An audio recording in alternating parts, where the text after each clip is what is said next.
British Columbia, Canada. It's our home. It's where we grew up.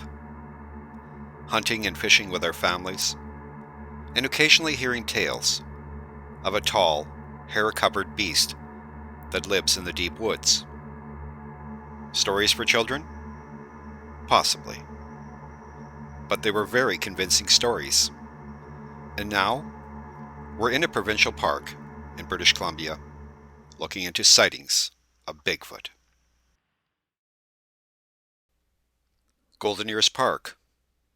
It is here at this location, two people claim to have seen a pair of Bigfoots emerge from the forest, go to the river's edge, and seem to be fishing for salmon. At that time, the salmon were in full return, spawning on this river right here. They describe the creatures as being tall, hair-covered, had ape-like mannerisms, whatever that means, but that's their description. Could it be possible people actually saw a Bigfoot right here? We believe they were truthful. They saw something. Exactly what they saw?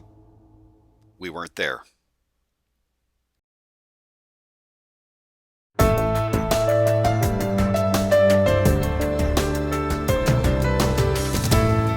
Yeah, so this is the area where allegedly people saw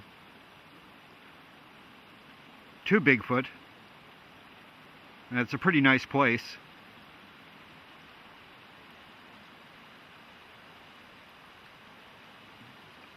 And fairly dense habitat. The terrain is rough and it changes here quickly. Particularly this time of year, December 2013.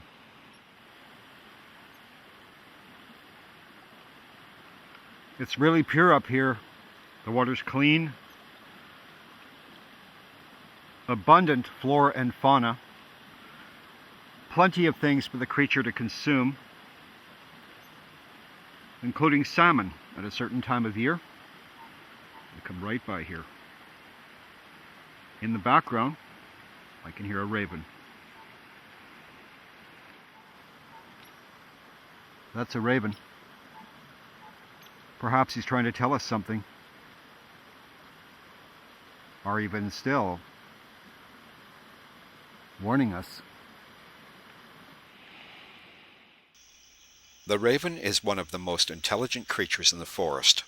If you should happen upon some, observe them carefully. You will learn a great deal of the forest and the creatures that dwell within it.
With the cameras set up, we hope to capture something, anything. Some wildlife would be sufficient. Bigfoot, of course, would be excellent to capture. Our expectations are pretty low. There's big changes happening everywhere in British Columbia, a lot of industrial activity, and a rising population in British Columbia, with more and more people heading into the backcountry. This, of course, is putting the stress on wildlife and the ecology. Things are changing. In fact, you could say Bigfoot's habitat is shrinking in a very profound manner, particularly in the north.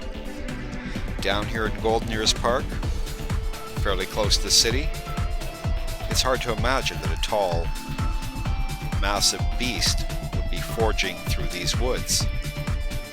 But some say that's exactly what is happening. And if he is, he notices the change to his ecology. It's dramatic.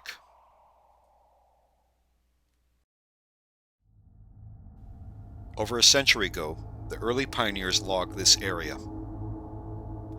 In fact, there were stories of wild men in the forest.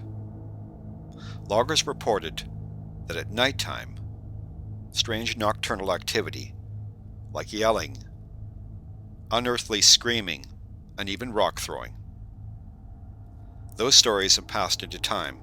Today, you seldom hear stories like that. On occasion, there are some claims made, but very hard to substantiate.